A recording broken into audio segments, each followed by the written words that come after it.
Rádio Rio de Janeiro, a emissora da Fraternidade, passa a apresentar Luz na Penumbra, programa que leva ao seu coração a mensagem da doutrina espírita.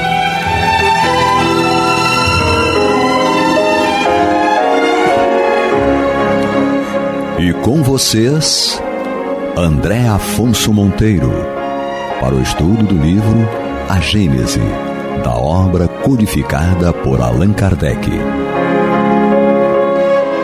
Olá, amigo ouvinte da Rádio Rio de Janeiro, a emissora da Fraternidade, a rádio que toda a família pode ouvir, programa Luz na Penumbra, estudo da obra A Gênese, comigo, André Monteiro. E aqui conosco, mais uma vez, o nosso querido Alexandre Almeida. Seja bem-vindo, Alexandre. Obrigado, André. Votos de muita paz a todos. E ali na técnica, o nosso queridíssimo também Jefinho. Amigos ouvintes, internautas, nós daremos continuidade ao estudo do capítulo 15 da obra Gênese, Os Milagres do Evangelho. E hoje, Alexandre, nós vamos retomar aqui o nosso estudo a partir do item 26, Numerosas Curas de Jesus. Diz Kardec: Jesus ia por toda a Galileia, ensinando nas sinagogas, pregando o evangelho do reino e curando todos os abatimentos e todas as enfermidades entre o povo. E aqui é muito interessante, Alexandre, me permita fazer uma breve pausa aqui, porque a proposta de Jesus sempre era o alimento do corpo, o pão do corpo e o pão da alma. Perfeito. Então você vê, Jesus, olha, isso está em o Evangelho, no Evangelho de Mateus, capítulo 4, itens 23 a 25. Jesus ia por toda a Galileia, ensinando nas sinagogas, pregando o evangelho do reino e curando todos os abatimentos e todas as enfermidades entre o povo. Ensinando nas sinagogas, pregando o evangelho do reino e curando todos os abatimentos e todas as enfermidades entre o povo. Ele não só se concentrou nos ensinos, ou também se concentrou nas curas. Ele agia nessas duas frentes. Curava e ensinava. Curava e ensinava. Ele estava sempre curando e sempre ensinando, de alguma maneira. Em alguns casos, ele estava só ensinando. Perfeito. Porque não tinha, há exemplos em um evangelho apenas de falas.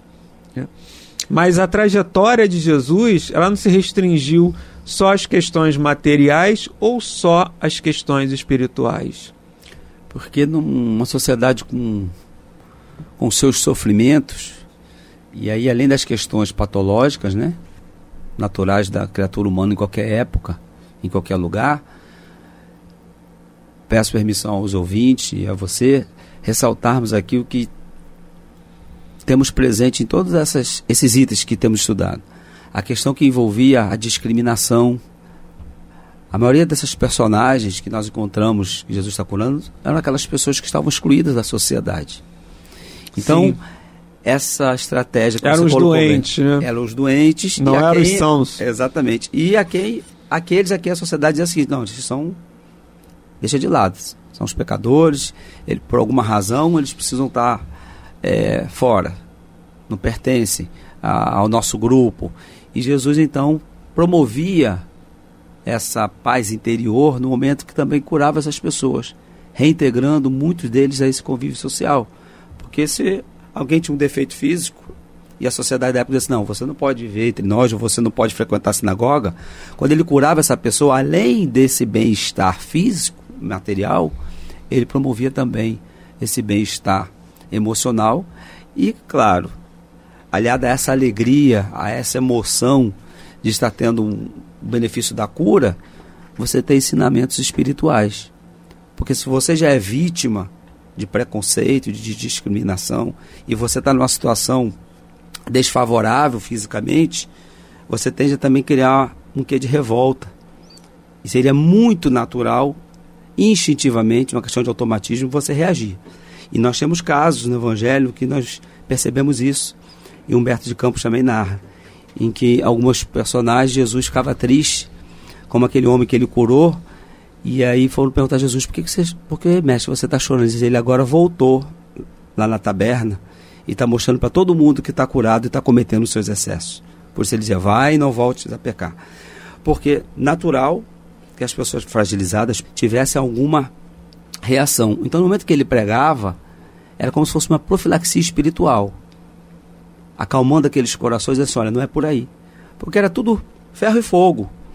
Então se alguém te obedecer, Alexandre, você vai ficar ali porque você é moreno e moreno não faz parte dessa sociedade, você não tem um braço, você não tem uma perna, e se de repente eu sou incluído por conta de uma situação que venha a se renovar, eu tenho que dizer, bom, agora vocês vão ter que me aturar.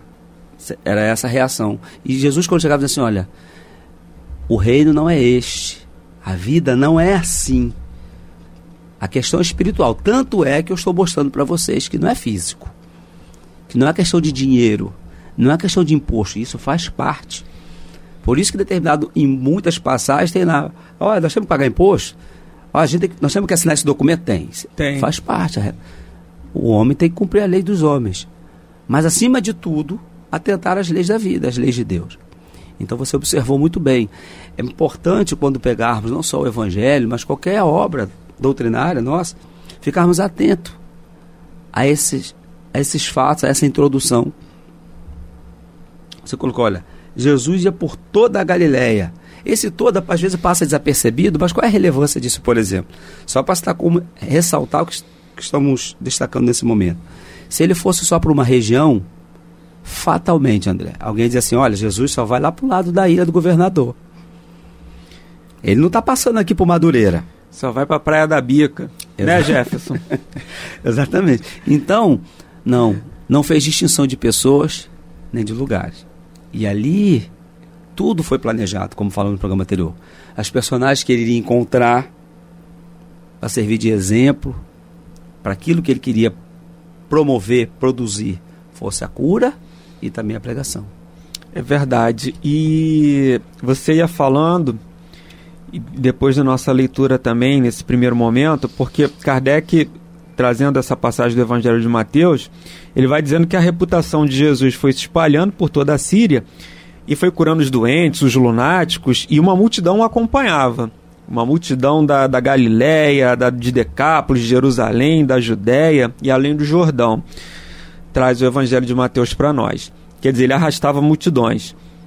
E a gente se recorda da proposta das religiões no sentido de buscar o auxílio social também, das casas espíritas, dos templos religiosos em si, mas basicamente falando aqui das casas espíritas, dessa questão de fazer um trabalho social, no sentido, sempre tem um trabalho que você possa ali praticar a caridade, fazer uma entrega de roupas, fazer um atendimento, uma assistência social, de psicologia, enfim, companheiros que às vezes, médicos que se prestam a trabalhar voluntariamente, todos os trabalhos voluntários, advogados também se prestam a prestar uma orientação para aquelas pessoas ali menos favorecidas, e fisioterapeutas. Então, às vezes as casas, elas vão se organizando ali e trabalhando de uma forma voluntariada para que esses profissionais possam auxiliar aqueles mais necessitados, como era o caso aqui de Jesus. Jesus, ele já detinha todas essas faculdades, ele era psicólogo, médico, engenheiro, químico, verdade. Enfim, já detinha tudo isso. Mas os templos religiosos se organizam e os benfeitores espirituais, patronos das casas espíritas, normalmente incentivam os trabalhadores, os encarnados, reencarnados, que estão no corpo físico, a promover esses trabalhos sociais. Entrega de quentinha, entrega de roupa, visita a abrigos. Então, uma N trabalhos podem ser organizados dentro da capacidade, da possibilidade e do que aquelas pessoas podem fazer para prestar esse auxílio. Então, você vê que além dessa questão do ensino religioso, da filosofia, da ciência espírita, da moral cristã, nós temos também a possibilidade de ir colocando isso em prática, né? É muito interessante. Mas, antes do Alexandre comentar, amigos ouvintes, nós estamos estudando o capítulo 15, Os Milagres do Evangelho, da obra Gênesis, comigo, André Monteiro, e aqui conosco também o Alexandre Almeida e ali na técnica o Jefferson. Mas, Alexandre, agora para você comentar, isso é uma questão que é natural dos templos religiosos. O amparo além das questões do estudo do Evangelho, dos textos sagrados e da doutrina espírita também, aí de acordo com a sua doutrina, mas também esse amparo, esse auxílio social aos mais necessitados. E um dever nosso, André, como cristãos, não somente os espíritas, observarmos também este exemplo de Jesus, de não fazermos distinção de pessoas, termos o cuidado, se vamos organizar qualquer tarefa social, ficarmos vigilantes para não incorrermos no grave erro de selecionarmos as pessoas com o critério da religião, por exemplo. Olha, vamos distribuir cesta somente para famílias espíritas. Olha, vamos fazer um trabalho para ensinar, dar um reforço escolar para as crianças, mas preferencialmente para as crianças espíritas. Não. A questão da solidariedade aqui, ela tem que estar desprovida de todo e qualquer preconceito. Essa foi a lição que Jesus colocou. Nós temos notícias, né? E não vai o caso aqui não vem o caso polemizar ou qualquer julgamento, mas nós temos, muitas das vezes, obras ou ações sociais, seja das autoridades ou de determinadas organizações religiosas, mas que são direcionadas para determinados grupos. Não. Jesus não fez distinção de pessoas. Então, se nós vamos organizar, nos qualificar para uma atividade social, isso é importante lembrar aos espíritas, termos a qualificação das nossas tarefas, não fazer somente com a boa vontade. Uma vez qualificados, para todos aqueles que necessitarem, porque senão nós vamos estar fazendo justamente o contrário do que Jesus ensinou. Jesus falou, bom, eu vou curar somente judeu. Pelo contrário, não é o que nós estamos estudando aqui? Não. Eu vou entregar a cesta só para espírita, eu vou entregar a cesta somente para o protestante, ou a Igreja Católica vai fazer a sua obra social somente para os católicos.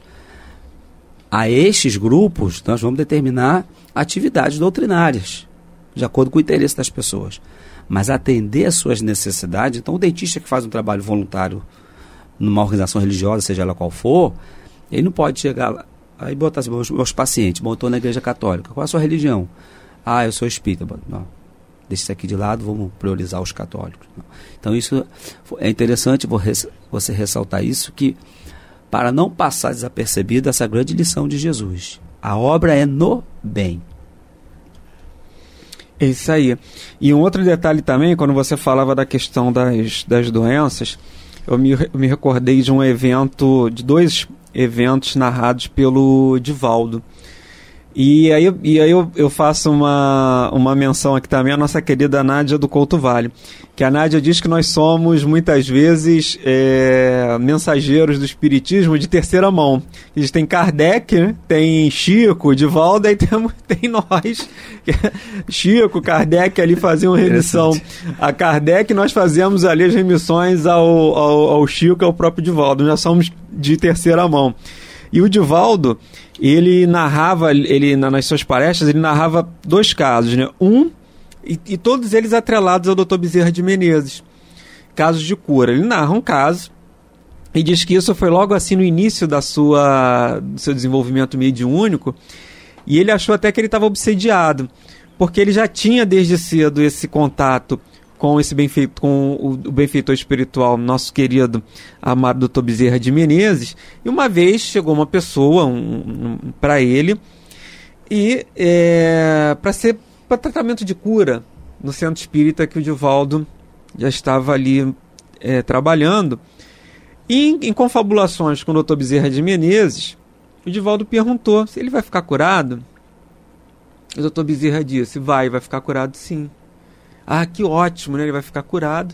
E passou um tempo, o Divaldo passou perto da residência, passou na rua que esse rapaz residia e viu uma aglomeração muito grande na residência dele. Ele falou assim, ele ficou curado e deve estar fazendo uma festa, deve estar comemorando a cura. E Divaldo entrou, por curiosidade, né? Quando chegou lá, viu que era, na verdade, o sepultamento, o funeral do rapaz, né? O corpo estava sendo velado ali na casa dele. E ele falou assim, eu estou ficando obsidiado, porque o Dr. Bezerra me disse que ele ia ficar curado, e ele morreu. Não é possível.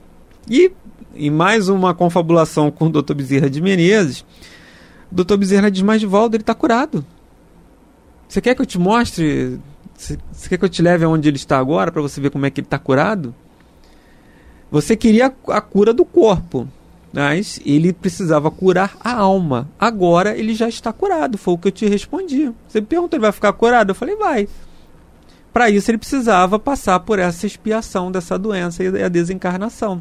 Era o que estava programado na programação espiritual dele. Mas agora ele está curado. E num segundo momento, o Divaldo narra que um pai de família, um senhor, estava com câncer e procura também o atendimento ali ao nosso querido Divaldo. E ele atende, ficou muito sensibilizado com a história daquele senhor, porque ele tinha esposa e filho. E se ele viesse a desencarnar, a esposa e a filha passariam por dificuldades. Ele falou assim, nossa, você vai passar por dificuldades, não seria tão... E ele disse que pediu muito para o Dr. Bezerra, para que o Dr. Bezerra curasse aquele senhor, porque ele ficou sensibilizado com isso. E o Dr. Bezerra, mais uma vez, coloca para ele, mas Divaldo, será que o melhor para ele é ser curado? E Divaldo diz, lógico que é, ele tem família, E o tempo passa, aquele senhor ficou realmente curado, e ele ficou muito grato ao Divaldo, disse que ia trabalhar ali, ia ser mais um voluntário daquela obra assistencial, da Casa do Caminho. E assim foi, o Divaldo disse que foi durante um tempo. No primeiro ele disse, vou vir todos os dias aqui em gratidão à minha cura, trabalhar. E o Divaldo disse que no primeiro ano realmente foi assim. Ele comparecia diariamente, sempre que tinha trabalho, ele comparecia na Casa do Caminho. Aí depois ele passou aí uma vez por semana, de 15 em 15 dias, uma vez por mês, até que ele passou a não ir mais. Então o Divaldo encontra com ele, um ano depois, mais ou menos, na rua, e eles e o Divaldo até narra, né, as pessoas ficam com vergonha, né, e tem aquelas desculpas já, né, não, sei que eu tô sumido, mas eu vou aparecer, enfim. E não apareceu, passou mais um ano, o Divaldo encontra com ele mais uma vez na rua, e fala assim, Divaldo, sabe como é que é? Eu tô passando aí por uns problemas. E Divaldo pergunta, e a sua esposa? Ele, eu tô com uma nova esposa. E o Divaldo diz que era nova em todos os sentidos, porque ele era uma outra mulher, e ela era bem mais nova do que a esposa anterior dele. E passa mais um tempo, o Divaldo lendo o jornal, ele vê a notícia de que aquele companheiro tinha assassinado a ex-esposa, em conluio com a atual mulher, porque a ex-esposa dificultava e se recusava a dar o divórcio. Então ele, em conluio com a mulher, acabou assassinando a esposa. Então aí Bezerra, depois disso, em uma nova confabulação, você entendeu, Divaldo, por que eu te perguntei? Será que não teria sido melhor para ele se ele tivesse desencarnado? Olha, o Dr. Bezerra, ele sabia que ele ia ficar curado e sabia que ele poderia sucumbir a essa prova diante ali da separação e até do próprio homicídio. Ele podia ter essa percepção. É lógico que ele não sabia que isso ia acontecer. Certo. Mas ele podia identificar ali que aquele senhor tinha ali poderia ter um desvio de comportamento na trajetória dele. Porque não existe o determinismo, né? Ele não estava programado ali de separar e de assassinar a mulher. Mas ele poderia sucumbir diante dessa prova. E aí ele coloca essa reflexão para o Divaldo. Se ele tivesse desencarnado, teria sido melhor para ele. Porque ele agora tem um homicídio agravado além do divórcio, o homicídio agravado ali com uma consequência que ele vai ter que reparar. Verdade. E aí nós vemos a importância da resignação, né, de compreendermos a dinâmica da vida, dentro desses dois exemplos que você colocou muito bem. Então isso explica porque Jesus curava e pregava, porque muitos daqueles que estavam ouvindo as pregações, nem todos eram curados. Então se você somente cura aquela parcela que não foi curado e não tenha a compreensão da dimensão das coisas, poxa, eu estou saindo de uma discriminação e indo para outra. Então, na verdade, fazia parte dessa terapêutica para a humanidade. Olha, eu vou promover determinados fenômenos, vou atender as necessidades daqueles que têm mérito para tal e vou explicar. Na explicação, aquela parcela que não se enquadrava em determinadas questões tinha esse, né, despertava espiritualmente. Então, você colocou aqui, ele arrastava multidões, e aquela multidão que ia ouvir, tinha aqueles que também se apresentaram até ele, não foram curados, mas estavam o quê? Se alimentando espiritualmente, resignadamente, mesmo com as suas limitações, com seus problemas físicos, com as suas doenças, trabalhando no bem, compreendendo, poxa, então eu posso ajudar, eu vou continuar a seguir esse grupo, estou aprendendo tantas coisas boas. E na casa espírita, nós temos esse desafio. Sim. Que as pessoas chegam lá muitas das vezes, sobretudo aqueles que não são espíritas, e eu vou usar aqui falar, não só na casa espírita, mas qualquer templo religioso. Às vezes a dor, o desespero faz com que a criatura imagine o seguinte: a minha cura está ali, ou está aqui, né? Caso ele esteja de corpo presente. E no momento em que ele compreende que aquilo pode acontecer ou não, aí sim, é passos, né, largos a essa cura espiritual que você está colocando, que é a que importa. Né? Conhecereis a verdade e ela vos libertará. E a verdade, ela pode ser a graça dessa cura física, mas a da compreensão. Né? Jesus tinha, dentro dessa estratégia, você vê que nós estamos aqui ainda na introdução. Sim. Olha quanta coisa interessante para refletirmos. Né? Aqui no item 26. No primeiro parágrafo. Primeiro e único, que depois pula por 27. Aí olha que interessante também. Ensinando nas sinagogas. Era cultura. Né? As pessoas irem ao templo. Nós hoje já sabemos, com o Evangelho, que não necessariamente, somente nos templos. Nós temos comunicação com Deus onde quer que nós estejamos. Mas Jesus, na sua época, o seu povo, a sinagoga, era o local onde as pessoas se concentravam para essa prática, para orar sobretudo. Então, ele viveu o tempo dele, eu estou na sinagoga. Aproveitava e explorava aquele momento em que a psicosfera era positiva. Entretanto, por onde ele andava, a multidão seguia. Ninguém ficava esperando assim, olha, quando é que ele vai voltar aqui nessa sinagoga aqui? Ele vai voltar em dezembro. Então em dezembro eu apareço. Então essa cultura de fé, ele já semeou lá atrás. Uma cultura de fé que nós temos às vezes muita dificuldade hoje. Nós temos ainda um vínculo muito forte com o templo. Olha, no dia tal, dia do santo tal, eu vou à igreja, eu vou à missa. No dia do Dr. Bezerra, tal, tem um evento na casa, eu estarei lá. Aí nós fazemos de tudo como se aquilo fosse um dia santo, sagrado, diferente. É diferente pela simbologia e tudo mais. Mas o importante é, eu estou em casa. Não posso ir ao Bezerra hoje, não posso ir no Leão Denis, seja qual for a instituição, não posso ir na igreja tal, não posso ir na Catedral de Aparecida. Mas é aqui de onde eu estou. O que foi que Jesus me ensinou? Eu posso agora fazer uma prece diante desse momento difícil, desse exame, desse laudo que eu estou aqui agora, o que eu posso fazer? Eu posso procurar o médico, eu vou seguir o meu tratamento, enfim. É verdade. É bem interessante essas colocações, Alexandre.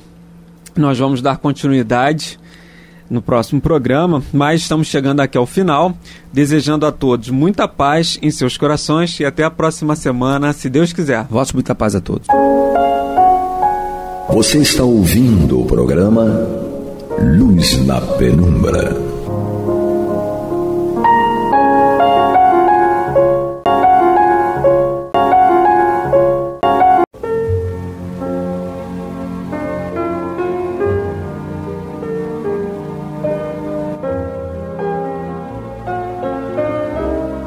A Rádio Rio de Janeiro está levando ao seu lar e ao seu coração a mensagem consoladora da doutrina espírita, através do programa Luz na Penumbra.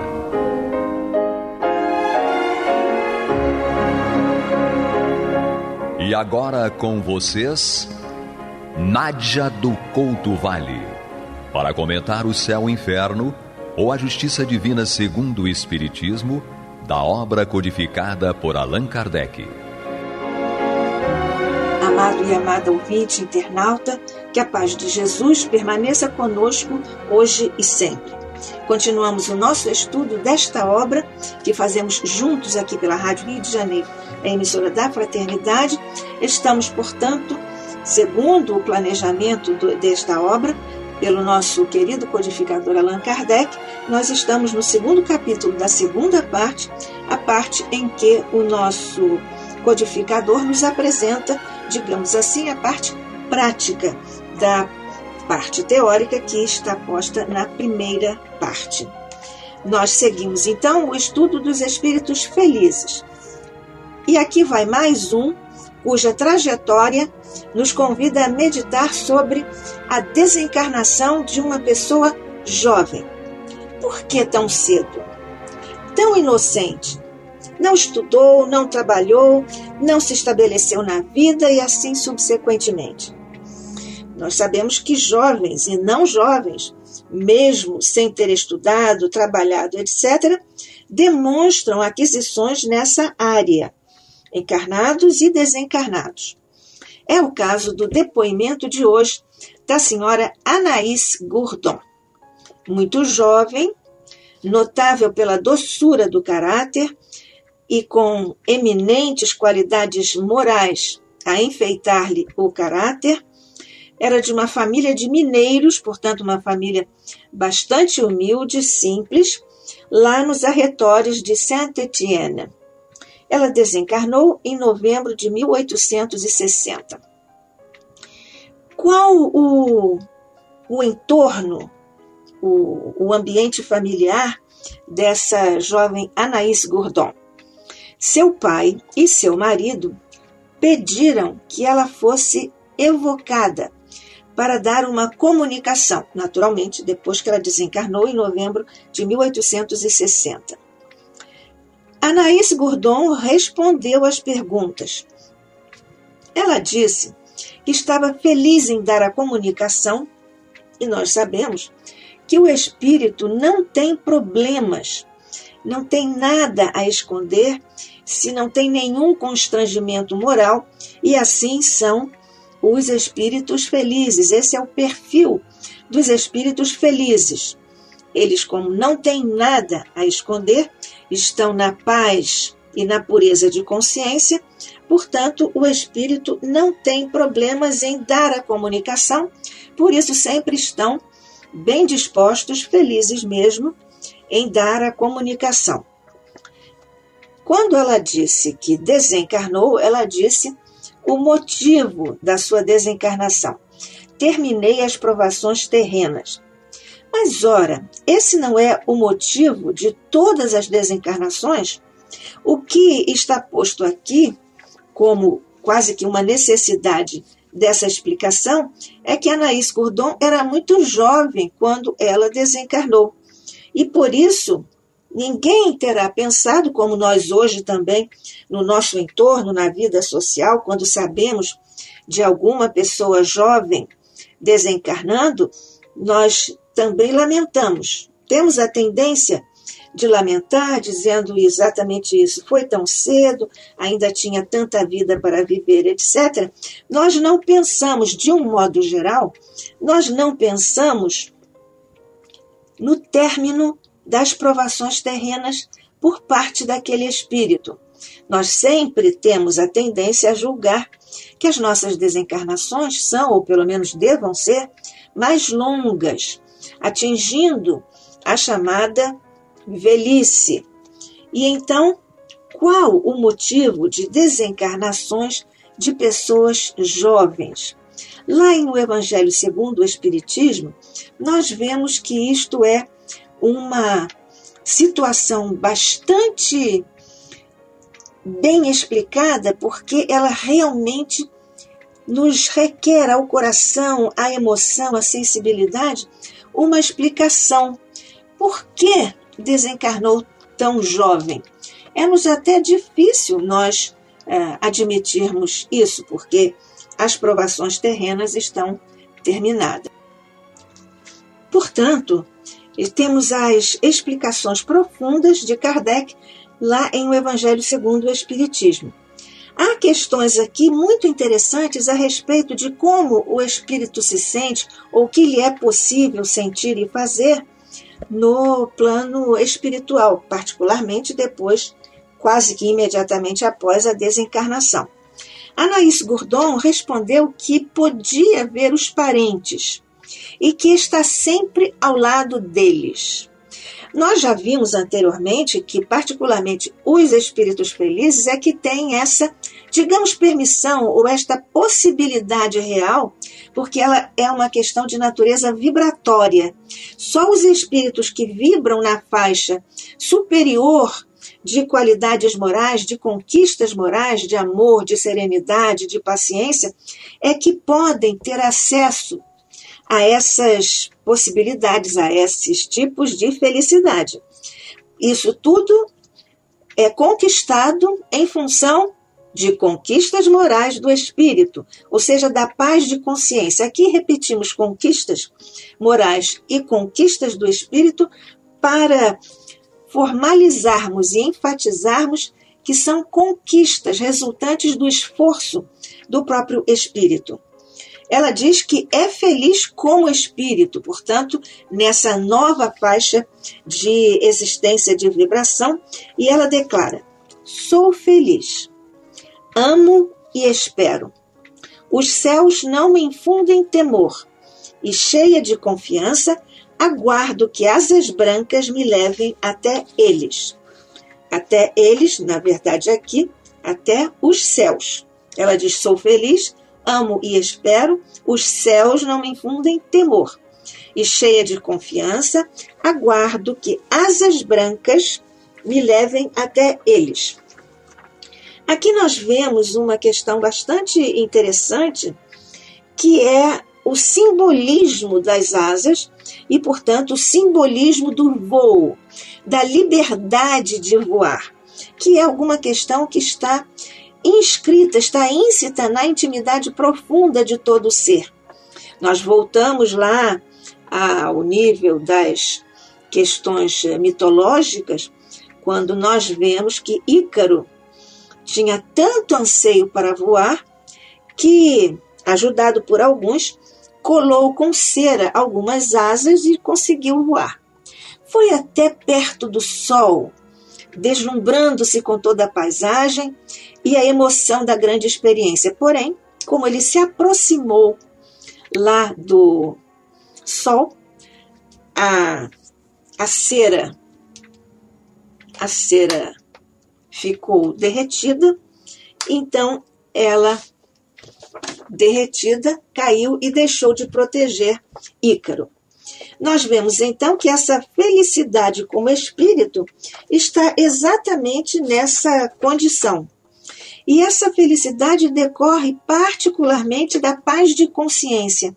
Esta é uma resposta que os espíritos superiores dão ao nosso querido codificador Allan Kardec à pergunta 835, quando ele nos fala e pergunta a esse respeito sobre a felicidade como espírito. Aliás, a felicidade, é claro que é um desejo de todo ser humano, de toda criatura, e é muito frequente, portanto.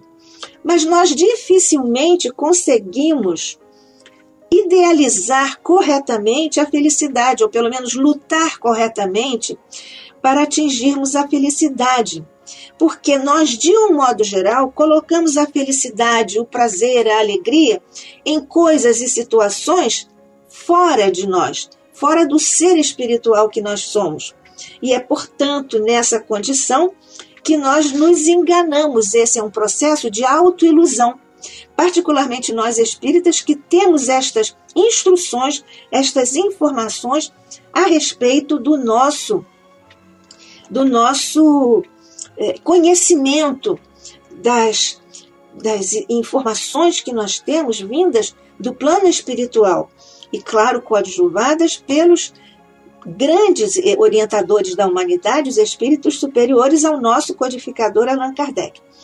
Quando a nossa Anaïs Gourdon diz: sou feliz, amo e espero, aqui está evidentemente o fundamento de tudo, o fundamento da criação dos universos, posto que nós sabemos pela definição insuperável de João, Deus é amor. Portanto, é do amor que nascem todos os universos. A ciência hoje nos autoriza a falar assim dos universos no plural, e, portanto, o amor é que subjaz a toda a criação, a todos os universos, a todas as coisas. Por isso que o amor é o fundamento absoluto de tudo. E ela ainda diz: amo e espero.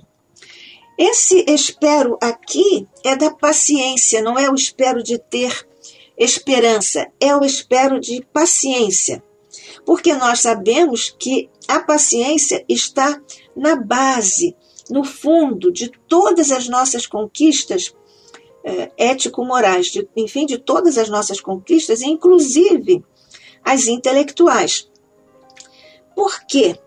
Porque essas são virtudes ou são qualidades de espíritos superiores.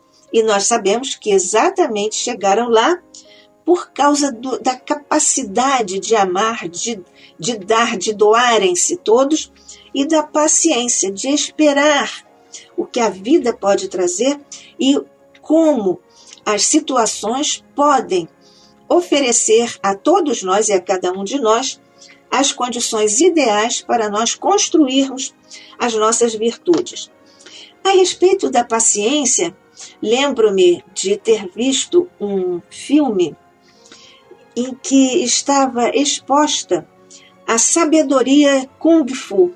Havia mesmo nesse filme, naturalmente, um personagem que praticava o Kung Fu.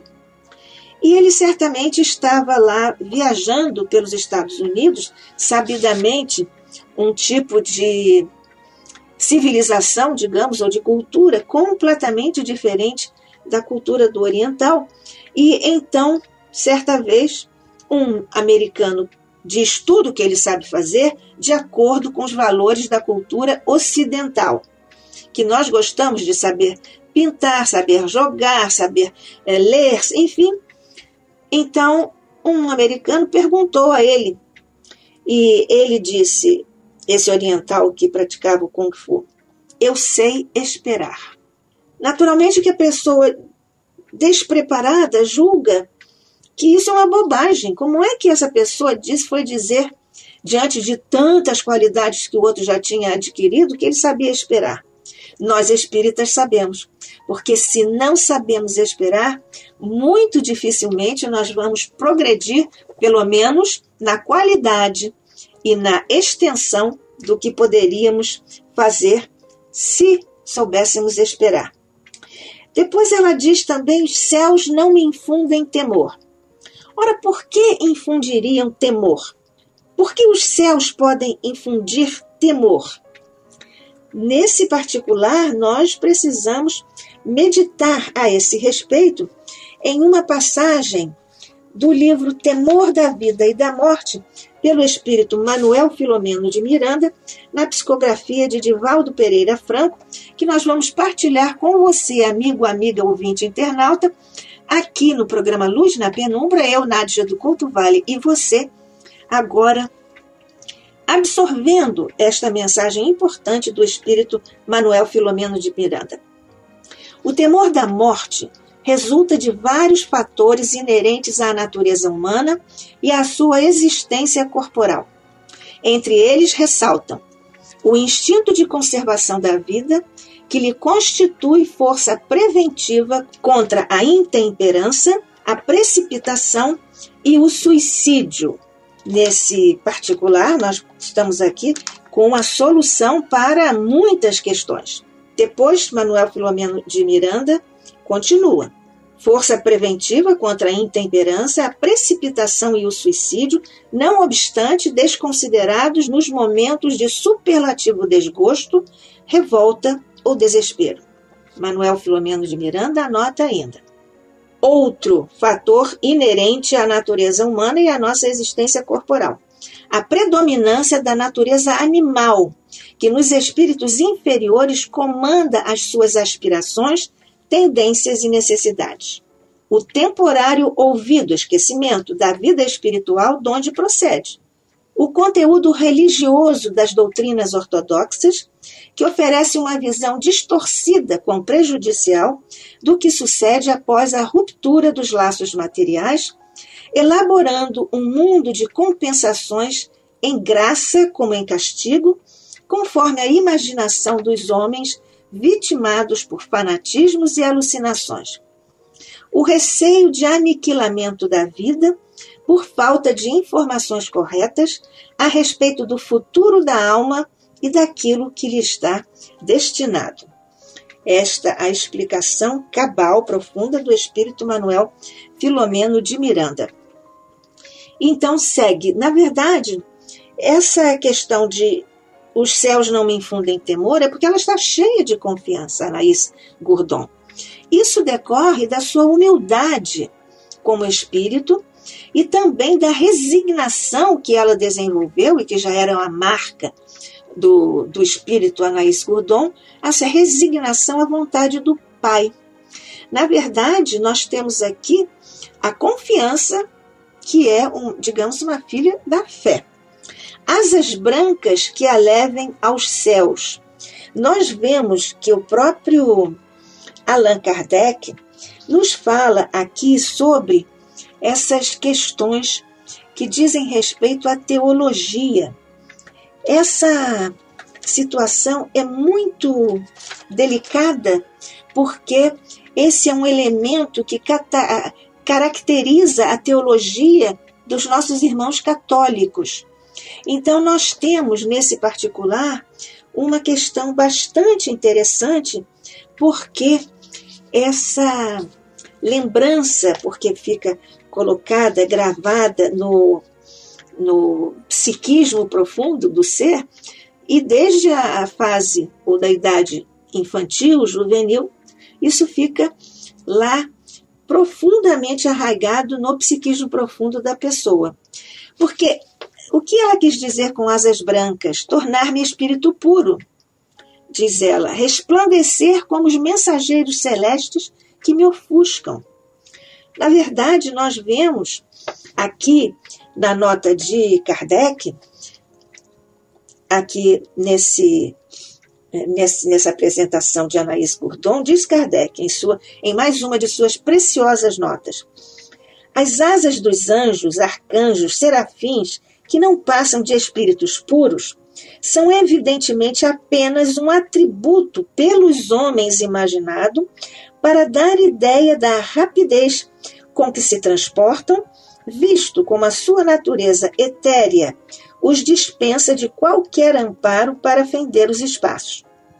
Contudo, eles podem aparecer aos homens com tal acessório, ou seja, com as asas, para lhes corresponderem ao pensamento, assim como os espíritos se revestem da aparência terrestre, a fim de se fazerem cognoscíveis, a fim de se fazerem conhecidos ou reconhecidos. Portanto, é uma questão de uma simbologia em que os espíritos puros podem assumir essa configuração, essa morfologia, para atender à expectativa, até a fantasia, digamos, dos homens. Portanto, simbolicamente, as asas são liberdade, ou digamos, significam liberdade. E como atingir esse estado de pureza espiritual? Do ponto de vista do desencarnado, os parentes que ficaram podem ajudar o desencarnado? Claro que podem, nós aprendemos isso. Não se lamentando, porque a lamentação entristece o desencarnado e faz com que o encarnado que ficou perca a oportunidade de aurir os benefícios da prova, Nós vemos isto também muito detalhado em O Evangelho segundo o Espiritismo. Nosso querido mentor André Luiz nos fala a esse respeito sobre as lamentações, no sentido de que nós não devemos lamentar, porque isso nos faz perder o resultado da prova, ou seja, quando nós não lamentamos, nós estamos nos habilitando a aurir valor para a superação espiritual. Até porque os parentes sabem que o desencarnado não está perdido para eles. Foi também esse o recado de Anaís para os seus familiares. Anaís deseja que a recordação de seu ser seja suave e doce para os parentes. Essa aqui é uma consequência muito natural do que nós vemos das construções do espírito Anaís Gourdon, porque ela era um ser doce, assim como nós já vimos, paciente, delicada. Então ela diz que desejava ser recordada como um ser suave e doce, principalmente pelos parentes. E ela diz: passei qual flor sobre a terra, e nada de pesaroso deve subsistir dessa passagem. Ela própria se compara, ou pelo menos pelo sentimento que experimentou, ela acha que pode, então, ser lembrada como uma flor. Ela estabelece essa relação, não só porque a flor também fenece, morre rapidamente, e ela também desencarnou jovem, e nada de pesaroso deve subsistir dessa passagem, porque nós, com relação às flores, mesmo quando elas desaparecem, nós continuamos pensando belíssimas coisas a respeito das plantas, das flores. Nós vimos a linguagem de Anaís, que é uma linguagem nas respostas que dá à comunicação à mesa mediúnica. A linguagem de Anaís é alta, é delicada, é superior. Tem determinadas características que não são próprias do universo linguístico, do universo cultural do qual ela provinha, porque vinha de uma família de mineiros, que são pessoas que estão, do ponto de vista socioeconômico, em ambientes muito simples. Então, foi perguntado a ela: como pode ser tão poética a vossa linguagem e tão pouco em harmonia com a posição que tivestes na terra, ou seja, em uma família muito simples? Isso porque nós vemos que a linguagem elevada, poética, se contrapõe àquilo que se conhece na terra, que é característica da posição social em condições bastante simples. Só a reencarnação pode explicar isso, e a bagagem intelectual que vem junto com o espírito. Nós vemos que isso está bem atestado aqui através da comunicação que a própria Anaís Gourdon nos dá. Diz ela: é que a minha alma é quem fala.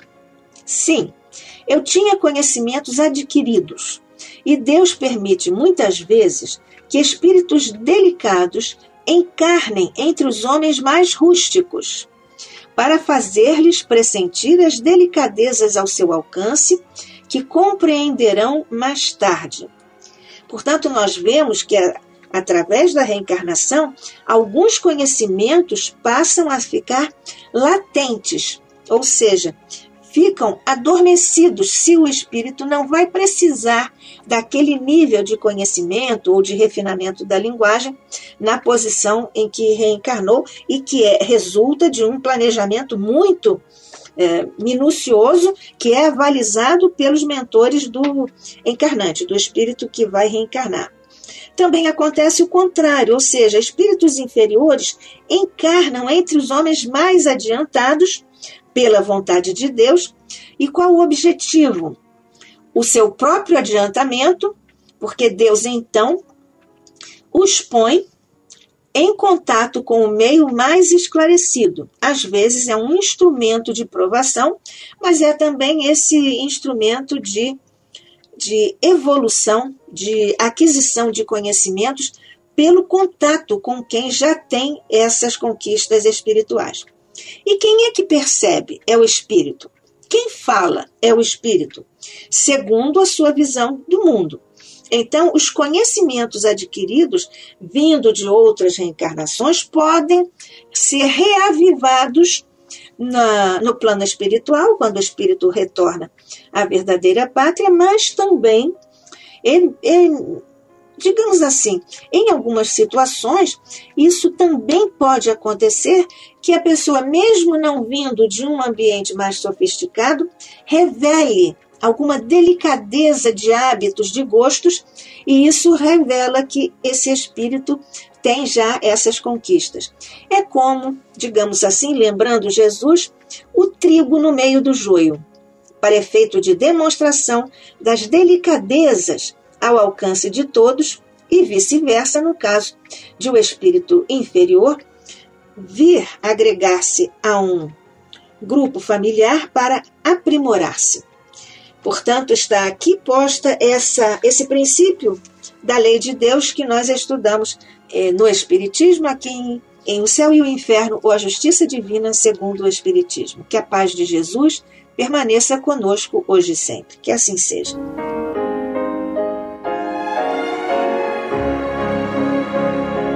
E vamos ouvir agora a prece de encerramento de nosso programa, na voz de Geraldo de Aquino.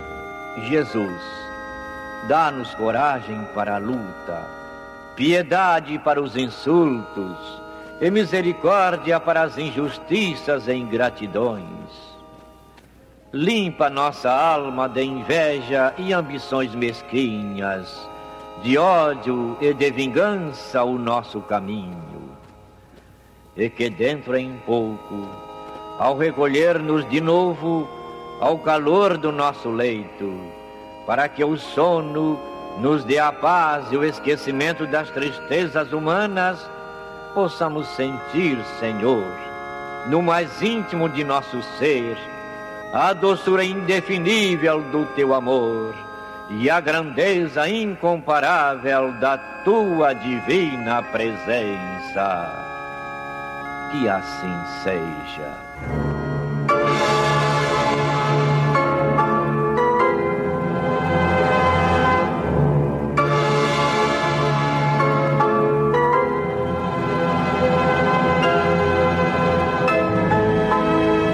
Acabamos de apresentar o programa Luz na Penumbra, que voltará a ser apresentado na próxima segunda-feira, às 21 horas, nesta emissora.